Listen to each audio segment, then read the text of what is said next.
श्री दुर्गा सप्तशती का 13वां अध्याय। श्री दुर्गाय नमः। सूरथ और वैश्य को देवी का वरदान। ऋषि बोले, राजन, इस प्रकार मैंने तुमसे देवी के अनुपम महात्म्य का वर्णन किया। जो इस जगत को धारण करती हैं, उन देवी का ऐसा ही प्रभाव है।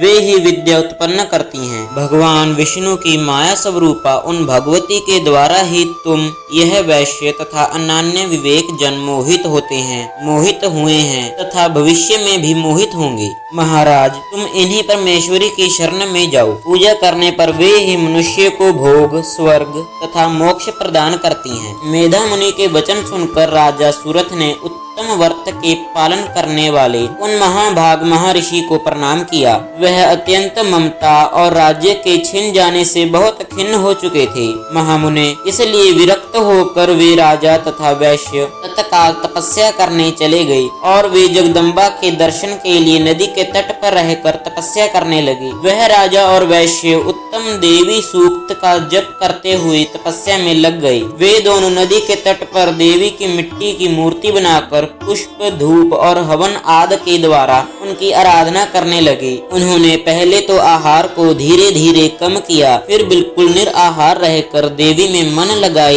एकाग्रता पूर्वक उनका चिंतन आरंभ किया। वे दोनों अपने शरीर के रक्त से प्रोक्षित बल देते हुए लगातार 3 वर्ष तक स्वयं पूर्वक पूजा करते रहे। इस पर प्रसन्न होकर जगत को धारण करने वाली चंडिका देवी ने साक्षात दर्शन देकर कहा। देवी बोली, हे राजन तथा अपने कुल को आनंदित करने वाले वैश्य, तुम लोग जिस वस्तु की कामना रखते हो वह मुझसे मांगो, मैं संतुष्ट हूँ। अंततः तुम्हें वह सब कुछ दूंगी। मार्कंडेय जी कहते हैं, तब राजा ने दूसरे जन्म में नष्ट न होने वाला राज्य मांगा तथा इस जन्म में भी शत्रुओं की सेना को बलपूर्वक नष्ट करके पुनः अपना राज्य प्राप्त कर लेने का वर मांगा। वैश्य का चित्त संसार की ओर से खिन्न एवं विरक्त हो चुका था और वह बड़ा बुद्धिमान था। अंततः उस समय उसने ममता और अहंकार रूप आस्तिक का नाशक ज्ञान मांगा। देवी बोली, राजन, तुम थोड़े ही दिनों में शत्रुओं को मारकर अपना राज्य प्राप्त कर लोगे। अब वहाँ तुम्हारा राज्य स्थिर रहेगा। फिर मृत्यु के पश्चात तुम भगवान सूर्य के अंश से जन्म लेकर इसी पृथ्वी पर सावर्णिक मनु के नाम से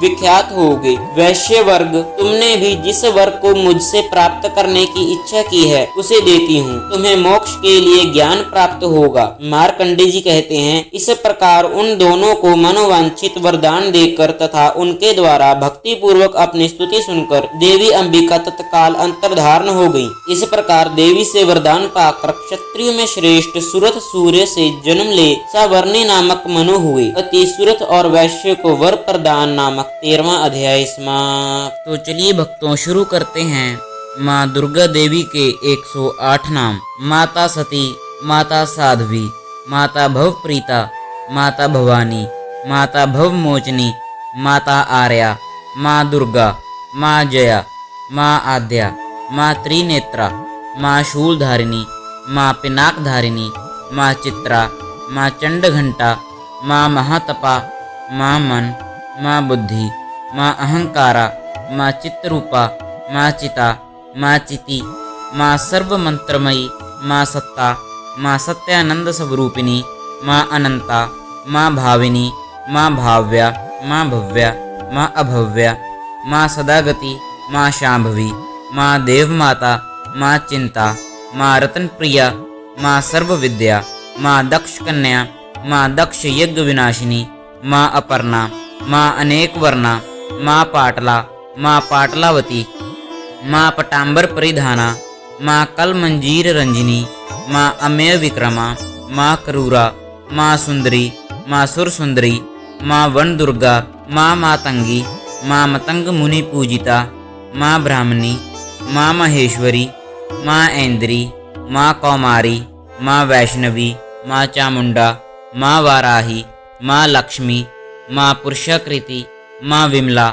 माँ उत्क्षरिणी, माँ ज्ञाना, माँ क्रिया, माँ नित्या, माँ बुद्धिदा, माँ बहुला, माँ बहुल प्रेमा, माँ सर्ववाहन वाहना, माँ निशुंभ शुंभ हननी, माँ महिषासुर मर्दिनी, माँ मधु कैटभहंत्री, माँ चंड मुंड विनाशिनी, माँ सर्व असुर विनाशा, माँ सर्व दानव घातिनी, माँ सर्वशास्त्रमयी, माँ सत्या, माँ सर्वास्त्रधारिणी, माँ अनेक शस्त्रहस्ता, माँ अनेक अस्त्रधारिणी, माँ कुमारी, माँ एक कन्या, माँ कैशोरी, माँ युवती, माँ यति, माँ अप्रौढ़ा, माँ प्रौढ़ा, माँ वृद्ध माता, माँ बलप्रदा, माँ महोदरी, माँ मुक्तकेशी, माँ घोरूपा, माँ महाबला, माँ अग्निज्वाला, माँ रौद्रमुखी, माँ कालरात्रि, माँ तपस्विनी, माँ नारायणी, माँ भद्रकाली, माँ विष्णु माया, माँ जलोदरी, माँ शिवदूती, माँ कराली, माँ अनंता, माँ परमेश्वरी, माँ कात्यायनी, माँ सावित्री, माँ प्रत्यक्षा, माँ ब्रह्मावादिनी। जय माता दी भक्तों।